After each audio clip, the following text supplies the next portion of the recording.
Zaman dulu aku pertama kali masangnya di Madi. Wih, Madi. dong? Di kampus. Di waktu itu aku tempatku dekat Darut Tauhid, masang di situ juga. Nanya ke pengurusnya boleh nggak masang pengumuman di situ. Jadi ada tipikal Board gitu ya, board gitu ya. Baru kita minta izin pasang gitu. 1-3 November ini aku akan ngadain acara Fast Track Team Dynamics Advance di Jogja. Daftar sekarang yuk, tempat terbatas. Ditunggu ya. Iya, assalamualaikum warahmatullahi wabarakatuh. Ya, jadi kita nih pengen ngobrol santai aja dan sekalian nyobain setup iseng ini. Jadi kita akan ngebahas tentang team building, sisi yang spesifik ya di beberapa part yang kita pengen bahas, yaitu kali ini tentang rekrutmen. Sebenarnya rekrutmen ini susah gampang. Kalau teman-teman pengen masuk dalam perekrutan secara serius di banyak sisi, itu ada hal-hal yang kompleks. Tapi paling jelek itu ya, ada banyak mindset yang salah dalam merekrut gitu. Dan aku pribadi sudah mulai punya karyawan dari tahun 2008 ya. Jadi sejak awal bisnis itu aku nggak pernah benar-benar sendiri gitu. Pasti ada yang bantuin. Di zaman dulu pertama kali buka tuh ya kayak restoran gitu kan, Macam-macam masa. ya tipikalnya kayak warung sih, mana restoran mah kejauhan ya. Warung. Dulu awal sempat warnet kalau nggak salah. Zaman dulu banget. Warnet itu setelahnya. Betul Jadi ya. bisnis pertamanya itu adalah bikin warung makan. Bikin warung makanan, baru akhirnya ke warnet. Selang berapa bulan lah dari situ, mungkin 4-6 bulan dari awal itu. Pas di warung tuh ya memang udah ada karyawan tuh, asalnya waktu cuma 2 atau 3 gitu. Udah ada. Tahun berapa itu mas? Awal banget ya? 2008. 2008. Habis itu di sisi itu akhirnya kita yang agak banyak tuh yang pas punya warnet. Hampir semuanya memang part timer kan. Ada mungkin 1-2 orang yang full time. Tapi waktu itu udah kayak karyawannya udah belasan kali banyak part timer gitu. Di sini juga mungkin Ari bakal ngejelasin pengalaman sendiri. Kalau Ari sendiri mulai ngerekrut tuh tahun kapan sih? Oke, thank you Mas Bram. Halo teman-teman. Aduh, sebelum aku jawab pertanyaan Mas Bram, izin pagi ini kita coba live. Mas Bram and Devarit mungkin semuanya udah banyak yang kenal, dan terutama yang friendsnya Mas Bram ya. Nah yang friendsku, ini Mas Bram and Devarit.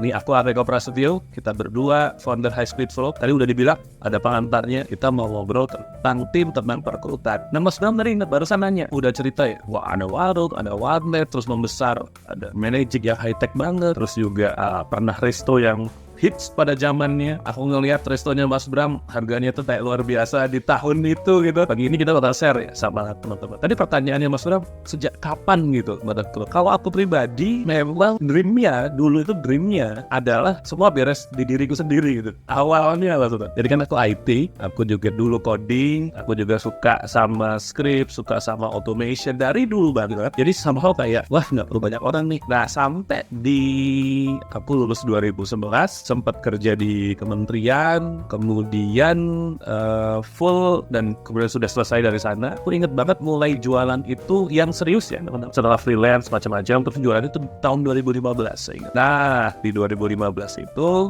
aku jual suatu produk yang laris, yang akhirnya mulai tuh kita punya banyak flash seller cukup banyak rasanya, cukup banyak flash seller, dan dikerjakan pada saat itu masih keluarga baru sama istri. Kemudian di titik yang wah ini mulai ribet nih, aku yang udah mulai kayaknya butuh deh rekrut. Tapi pada saat itu ya masih asal-asalan gitu,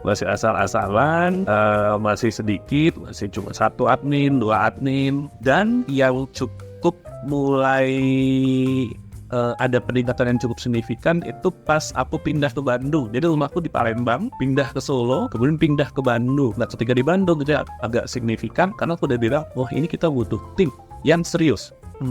Mulailah ngerekrut dari dulu awal banget. Ngerekrut itu awalnya dari grup Facebook. Grup Facebook dulu terkenal OLX dulu ya, dulu kan. Tapi gini ya, akhirnya aku menyadari setiap posisi itu memang ada berbeda-beda. OLX itu paling bagus ternyata untuk yang tanda kutip unskill. Unskill. Aku beberapa kali dapet, itu kan aku sudah nyoba beberapa tempat ya. OLX itu ART yang cukup oke di OLX loh. Agak aneh ya. Maksudnya itu ya nggak terlalu techy lah. Iya betul. Jadi ART itu di OLX oke nih gitu. Cocok buat yang mau cari ART. Atau yang mungkin yang bantu dapur atau yang bantu, jadi kayak hal-hal yang kerja serabutan. Iya. Somehow pada saat itu dan sampai sekarang kayaknya OLX itu masih cukup. Mungkin orang-orang lihat kayak begitu ngeliatin sih. Ya, itu menurut aku bagus kan. Jadi ada masanya di mana aku sulit mencari hal itu. Dan selalu bilang ini ada kenalan nggak? ART itu yang mana? Aku yakin teman-teman yang juga punya rumah yang cukup perlu diurus gitu kan. Kadang kebingungan untuk cari ART. Aku baru tahu kalau ternyata di OLX itu lebih mudah gitu kan. Betul. Kadang mungkin seperti itu ya. Kita kadang-kadang banyak hal yang kita nggak tahu ya. Bahkan zaman sekarang pun, walaupun aku udah banyak ngatur juga, tapi ada posisi-posisi itu yang selalu lebih sulit karena ada part yang bilang, ngapain ya? Ada ART mungkin diiklanin gitu. Makanya metode kayak biasa dilakuin gitu kan. Karena ada part yang kayaknya kita kalau yang beginian mah kudunya ya kenalan aja lah gitu. Yang ada yang punya anak, takut anaknya kenapa-napa dan sebagainya, lebih baik cari yang kenal aja gitu. Tapi itu kan mindset ya. Intinya kita punya cara berpikir tertentu pas ngedekatin sesuatu kayak gitu. Dapat di OLX ya seru-seru aja. Zaman dulu aku pertama kali masangnya di Madi. Wih, Madi. Di kampus. Di waktu itu aku tempatku dekat Darut Tauhid, masang di situ juga. Nanya ke pengurusnya boleh nggak masang pengumuman di situ. Jadi ada tipikal board gitu ya. Board kita minta izin pasang gitu. Dan aku yakin teman-teman juga yang mulai bisnis pasti tahu bahwa lanjutannya adalah sering kamu ya kenalan siapa, ada yang mau kerja nggak. Nah ini yang paling sering dilakuin. Kalau udah dapat satu, biasanya ada yang ditanya, ya kan? Satu ditanya, ini ada lagi. Sampai di satu titik kan, ya mungkin juga di Ari pasti ngerasain bahwa mentok gitu. Atau di saat timnya sudah serius gitu, cara kayak gitu udah nggak berlaku lagi. Serius dalam artian jumlahnya jadi makin banyak. Oke. Yang kedua, kualitas yang kita pingin yang lebih lagi, yang udah orangnya punya kriteria tertentu dan sebagainya. Akhirnya tipikal ajang di situ, kita dia OLX itu udah nggak works ya, grup Facebook gitu kan, mungkin udah nggak works. Kecuali mungkin kalau di grup Facebook, aku yang punya pengalaman cukup lumayan oke, itu adalah pas kita nge-hire programmer. Itu memang kadang grup-grupnya khusus ya. Oke itu dalam artian ya adalah yang dapat gitu loh. Walaupun mungkin tetap at the end of the day jurus terakhir yang dipakai yang paling sering yaitu iklan lewat Facebook. Ya, kalau dari Ari sendiri, akhirnya lihat dari sekian banyak itu mana sih yang paling reliable? Oke, nah jelas ya. Dari Mas Dam juga bilang akhirnya kita pakai iklan di Facebook atau Meta aja sekarang. Kalau ditarik dari depan banget sampai belakang, ya jurus yang paling ampuh, cepat, tepat sasaran untuk di level yang sekarang kita butuhin dan mungkin juga teman-teman butuhin. Entah itu admin, CS, keuangan, staff di belakang layar maupun yang di lapangan. Meta Ads itu memang yang kalau di aku sih nomor satu yang aku jalanin depan itu. Ini juga sebetulnya ada cerita lucu ya teman-teman. Jadi kan aku sudah punya tim, terus aku ketemu sama Mas Bra, kita ngopi, terus aku sempat pamer, Mas, aku punya tim begini, caraku merekrut lewat Meta Ads pada zaman itu menurutku udah keren banget. Terus form seleksiku kayak begini. Terus Mas Bra ya aku, kamu belajar sama siapa? Aku lupa, kayaknya aku belajar sendiri deh. Sampai akhirnya aku ingat, oh iya, 1 tahun sebelumnya aku pernah ada di kelas Mas Bram yang ngisi ngebahas itu. Tapi kan aku modifikasi sendiri sampai aku lupa itu aku belajar sama siapa gitu. Ternyata ya kita mirip bahwa untuk jadi ya satu kesimpulan yang aku dapat ya, untuk mendapatkan satu orang yang capable yang ada di aku bilang sih ada di tingkatan tertentu yang kita butuhin, kita butuh prospek atau leads yang cukup banyak. Nah itu dipenuhin sama Meta Ads. Balik lagi ketika kita tahu cara datanginnya dan cara seleksinya, itu yang akhirnya kita mulai ngobrol banyak sampai akhirnya kita Speedflow ya Mas, tahun 2023 ya. Mbak Mas aku yang lupa ya. Apa 2022 akhir rasanya ya. 2022 akhir. Ya pertama kita langsung klik gitu. Ya udah, kita langsung iklan. Dan pada saat itu High Speed Flow belum punya nama, sampai yang datang wawancara itu aku inget banget, ada yang bilang, ini perusahaan apa sih? Kok nge-apply susah banget gitu. Ya bener, ada yang bilang begitu, susah banget. Pertama dia lihat di iklan, formnya cukup panjang, pertanyaannya ada banyak, ada tes online-nya gitu kan. Dan akhirnya kita ya di situ high speed flow like sampai menggulung sampai sekarang. Karena sebenarnya memang kalau sekedar dapat mudah. Iya. Insya Allah mudah. Jadi memang challenge yang di zaman sekarang itu nanti memang walaupun mungkin ya untuk beberapa orang mungkin pelamarnya sulit gitu karena dia tidak mau melakukan beberapa hal. Betul. Karena dia nggak mau berkorban lebih, dia pengennya yang udahlah masuk yang murah, yang gampang, yang gitu lah. Tipikalnya itu dia nggak mau lakuin usaha yang lebih gitu pas di perekrutan gitu kan. Akhirnya ya at the end of the day ya orang yang masuk biasanya seadanya, based on kenalan, based on oh dia sepertinya gelarnya cocok gitu. Anak psikologi pasti masuk HR gitu. Anak marketing ya bakal jadi marketing. Anak manajemen bakal jadi manajemen. Anak akuntansi pasti jadi bakal akuntansi gitu. Di kenyataannya bahkan ada beberapa orang yang high performer gitu dan dia beda jurusan gitu. Waduh. Ya kan? Iya, sering banget. Jadi beda jurusan. Ada beberapa orang bahkan di zaman dulu kita main di level yang misalnya kayak di programming ya, ada beberapa yang cukup kompleks gitu. Itu bahkan dia bukan online di luar lain bukan gitu. Jadi mereka ada yang otodidak, jalan, akhirnya menjadi oke gitu, menjadi bagus. Nah, di akuntansi aku pernah ketemu yang seperti itu juga. Kalau digital marketing apalagi, digital marketing itu sebenarnya tidak ada jurusan, ya kan? Sekarang ada lah, bisnis digital. Ya, oke. Tapi di zaman kita lah paling nggak pas awal mulai nggak ada gitu kan. Ini siapa yang mau jadi headnya dan sebagainya? Atau bahkan kalau teman-teman pernah masuk ke vertikal UI UX, jurusan UI UX tuh nggak ada gitu. Jadi zaman dulu ya cuma ada graphic design. Gimana orang mau ngambil UI UX atau ya di posisi-posisi yang lain ya. Nah, itu kan kompleksitas kita seiring perkembangan zaman, apalagi kalau industri kita baru masuk. Jadi perekrutan itu menjadi lebih kompleks gitu kan. Dan ada banyak mental block tadi yang terjadi ya. Betul. Tadi ya mungkin ada yang mahal, ada yang kayaknya sulit, ada yang kayaknya nggak bisa ini, Ada yang trauma. Ada yang trauma. Ya, nah, kalau trauma yang bisnis sebenarnya paling sering tuh udah dididik terus kabur. Bikin yang mirip. Ya itu atasnya lagi. Itu atasnya lagi. Tapi kalau ya itu yang seringnya adalah capek-capek dididik, ditinggal. Waduh. Ini aku ngelihat banyak banget yang mengalami ya, dan akhirnya trauma dan selalu punya trust issue dengan hal seperti itu. Nah, tapi kalau teman-teman punya kemampuan yang benar, banyak berkualitas, teman-teman nggak akan takut untuk hal ini.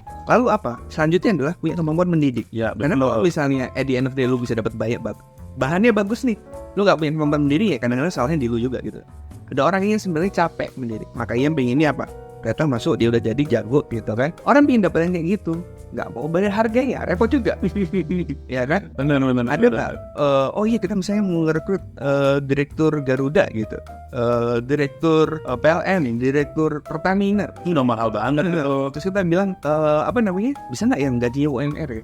Bisa nggak? Kira-kira kalau jadi direktur di tipikal yang high level, misalnya direkturnya Google deh. Kita pengennya UMR kan? Mindsetnya kan sudah berubah, berbeda gitu. Yang ngimpi mas, gak mungkin. Mana mindset bahwa berani bayar UMR aja ini sebenarnya PR besar di banyak bisnis yang mau naik level. Iya, mau naik level itu banyak banget. Aku pun pribadi secara jujur itu kosan dari 2008 berani bayar. Benar-benar ada yang kelasnya di atas UMR itu seingatku sekitar 2014-2015 sekitar itu. Dari 2008 baru 2015 baru berani. Jadi lebih dari 6 tahun ya. Lebih dari 6 tahun bahkan 7 tahun itu aku baru berani nabrak. Dari situ akhirnya apa? Kita punya game yang berbeda ya kan? Karena mindsetnya berubah, game yang berbeda, skala bisnis yang berubah juga. Waktu itu posisi yang pertama kali aku hire itu desainer yang punya harga segitu. Jadi zaman itu mungkin seingat aku ya UMR-nya Bandung itu mungkin 3 jutaan gitu, aku lupa persisnya. Dia tuh udah minta 4 koma gitu, aku lupa persisnya. Pas tengah masalahnya. Malah bukan programmer ya, bukan desainer. Pertama kali aku mulai nabrak habitku tuh di situ. Dari situ akhirnya keluar naik lagi. Akhirnya keluar gaji 10 million plus.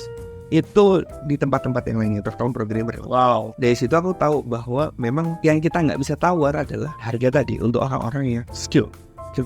Tapi kalau yang lain semuanya negotiable, apalagi kalau yang nggak punya standar khusus ya. Tadi mungkin kalau misalnya hari nyebutin kayak ART, itu kan sangat-sangat negosiasi ya. Iya.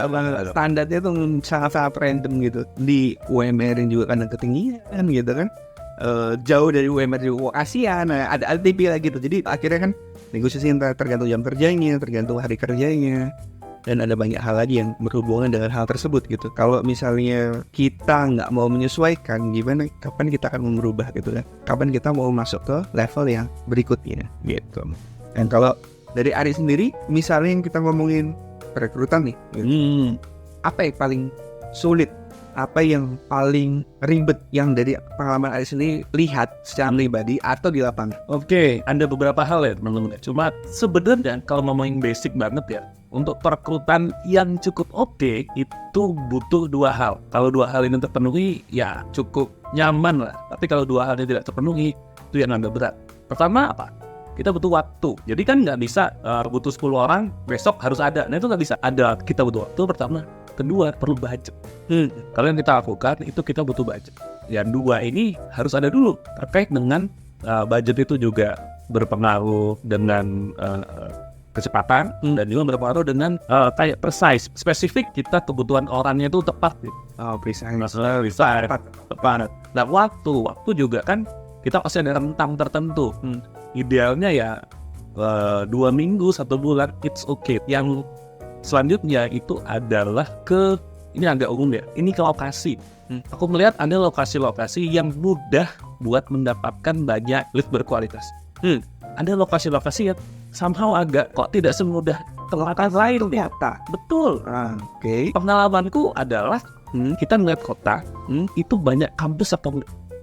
Nah ketika kota itu banyak kampus kayak Jogja, kayak Solo, Bandung, itu semua lebih mudah dan lebih banyak. Tapi kalau misalnya di kota-kota pendukung yang mungkin penduduk usia kerjanya cukup tidak banyak, kampusnya juga cuma mungkin 1 atau mungkin agak jauh dari kampus, atau di beberapa case kadang-kadang agak lebih tidak mudah aja dibandingin kampusnya banyak. Tapi ya balik lagi, kalau teman-teman yang nonton ini hidup di kota yang kampusnya banyak, itu udah privilege lah, itu udah kemudahan. Tinggal bisa nemuin apa enggak. Tapi Mas Ali bisa nggak nemuin yang di kota-kota yang tadi, yang secondary, yang bukan kota-kota besar? Jawabannya ya bisa-bisa aja, tetap bisa. Iya. Tinggal nanti ada strateginya lagi. Ya kan, nanti biasanya permasalahan tetap di jumlah ya. Di jumlah. Atau di kota-kota yang lebih kecil, biasanya mungkin si aplikannya lebih dikit ada, atau punya beberapa murid yang praktek di tempat-tempat yang kotanya itu kayak under 200.000 lah penduduknya. Oke. Nah, itu biasanya memang ada yang lebih sulit gitu. Jadi namanya kita juga menyesuaikan ekspektasi. Dan nggak mungkin nanti misalnya kayak, oh Ari nih ngejelasin kemarin bisa ngedapetin pelamar 800 nih dalam 2 minggu, ya kan? Di beberapa kota bisa jadi nggak terjadi gitu. Kalau dia terlalu kecil kan, terlalu small gitu. Misalnya kayak di kotaku dulu, misalnya kayak di Bontang, mungkin 800 pelamar di posisi-posisi tertentu itu dalam waktu 2 minggu, it's hard ya gitu. Penduduknya tuh langsung sekitar ribuan gitu kan. Dan mungkin ada posisi-posisi juga lebih sulit gitu. Nah, tapi at the end of the day kita harus mencoba kan? Dibanding apa? Kita cuma kalau apa sih namanya? Hope ya. Berharap kosong ya. Berharap aja nih, yuk. Moga-moga ntar ada yang masuk, moga-moga ntar ada yang bisa kita filter. Ya akhirnya apa? Terus kita dapat lamaran cuma 2 biji, dua-duanya diterima, ya kan? Itu awal disaster, awal bencananya itu. Nah, kita mungkin masih banyak banget hal yang kita mau obrolin tentang team building, tapi ada banyak part yang ya kita lanjutin di banyak video-video yang lain ya. Tapi kita juga mungkin ada sedikit iklan. Minggu ini ada acara ya. Betul. Selama 3 hari. Nah, kalau teman-teman pengen ikut nih, kita nyediain selama 3 hari itu boleh salah satunya ikut. Tadi Ari mau ngebahas tentang rekrutan di hari Jumat. Rekrutan di hari Jumat, oke? Terus jadi kita akan belajar cara mendatangkan leads sebanyak mungkin. Artinya kan setidaknya teman-teman akan dapat yang paling bagus dari yang masuk. Jadi kan leadsnya sebanyak mungkin. Untuk hari Sabtu itu basic materiku tuh fokus di cara seleksinya teman-teman. Jadi kalau mau ikut 1 hari, di hari Jumat atau di hari Sabtu atau dua-duanya boleh. Dan yang di hari 3 itu materinya Mas Bram tentang Scrum. Scrum. Nah, misal juga kan kemarin udah bilang, Mas aku udah bisa merekrutnya, udah bisa seleksinya, tapi butuh manajemennya aja. Bisa ikut di hari Minggu aja. Jadi kita ada kelas 1 day, bisa 2 day, 2 hari atau 3 hari sekalian. Iya. Jadi teman-teman bisa ikut mau hari pertama atau hari kedua atau hari ketiga atau keduanya atau Ketiganya. Karena spesifik. Ya. Harganya beda-beda. Teman-teman bisa mulai dari 1 jutaan ya. 1 jutaan untuk 1 hari. Dalam 1 hari, teman-teman ingin baca tentang perekrutannya doang, ingin tentang filteringnya ya, filteringnya, kriterianya kayak gini-gini, A, B, C, D, E, F, G, tesnya kayak gimana, kita ngomongin tes-tes yang terbaru yang kita lakuin gitu. Bahkan ada part-part yang unik banget, teman-teman nggak akan dapetin dimanapun nih, sama yang sebelumnya kayak kita pernah belajarin kan. Kenapa aku paham pas yang Ari ngejelasin, Mas aku punya metode X, aku bilang metode itu pasti belajarnya sama aku. Kenapa? Karena nggak akan ada yang ngelakuin seperti itu. Itu benar-benar cara berpikirku di situ. Nah, nanti juga teman-teman akan belajar apa yang cuma dilakuin sama Ari, apa yang cuma dilakuin sama aku, apa yang cuma dilakuin kita berdua. Betul. Jalan ya. Nah, dan itu juga sampai ke metode di Scrum ya. Jadi kalau teman-teman belajar Scrum, sertifikasinya aja itu bisa sampai 5 juta ke atas. Kalau teman-teman punya nih label certified, yang dulu anak-anak gue itu certified Scrum gitu. Walaupun aku sendiri nggak ngambil ya, tapi aku paling jago di aplikasinya gitu. Jadi kita ngelakuin ini tahunan. Pas praktekin Scrum itu sendiri adalah metode atau metodologi project management kelas dunia. Facebook, Google, Spotify itu ngelakuin hal seperti ini, Microsoft ya. Walaupun mungkin bukan full company ya, tapi banyak tim di dalamnya itu memakai sistem Scrum ya. Jadi aku akan ngejelasin hal itu yang teman-teman bisa apply di produk apapun ya. Wow. Produk apapun. Jadi aku akan kasih tahu praktikalnya. Bahasaku namanya, aku nggak pengen ngejelasin yang namanya Scrum secara religius. Secara religius yang bisa dipraktekin yang mana ya? Nah, by textbook banget gitu. Karena ada banyak orang yang jago di teorinya, tapi pas apply-nya nggak oke gitu. Teman-teman bisa belajar yang manapun. Kalau misalnya teman nggak punya waktu ya, selama 3 hari, aku cuma Sabtu Minggu nggak punya nih, cuma pengen belajar yang minggu ini doang, pengen belajar ini doang, boleh, cuma ini doang, itu boleh. Dan lebih baik lagi kalau misalnya teman-teman mau belajar semua, yang kita punya bonus ya. Ada bonus, kita punya software ya, yang teman-teman bisa pakai. Ini mungkin kayak ChatGPT ya, tipikal kayak ChatGPT, tapi kita sudah apa ya bahasanya ya? Yang bikin tipikal teman-teman udah tinggal pakai gitu. Teman-teman tinggal pakai, nggak usah mikirin promnya apa, dan itu sudah include di dalam bonusnya ya. Jadi maksudnya teman-teman nggak ada biaya tambahan lagi, teman-teman bisa pakai setahun gratis. Ini murah banget gitu teman-teman dibanding ambil subscriptionnya ChatGPT atau mungkin yang kita sering pakai Perplexity ya, tipikal seperti itu. Teman-teman bisa dapat setahun gratis yang berhubungan dengan team building. Kalau di aku nanti berhubungan dengan Scrum, nanti kalau di Ari ada berhubungan dengan hal-hal yang lain ya, mungkin ntar ada SOP dan sebagainya, semuanya berhubungan dengan team building. Jadi itu bonus yang teman-teman bisa dapetin.